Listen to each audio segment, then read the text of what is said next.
गरी देइयो समाधि भरुआ सुनाहा किना गरी देइयो समाधि भरुआ सुनाहा किना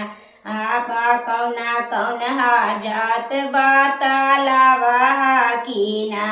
आवा कौना कौनहा जात बातलावा की पंडित जी के पोथिया है सोना चानी के पंडित जी के पोथिया है सोना चानी के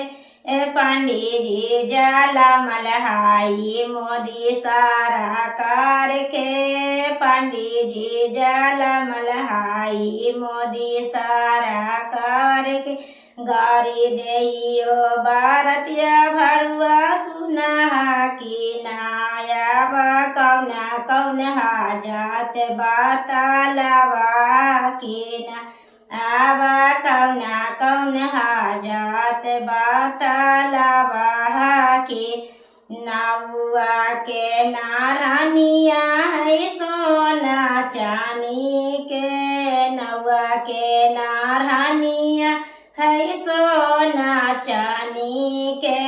नौआ जाला मल है नीति सा कुमार के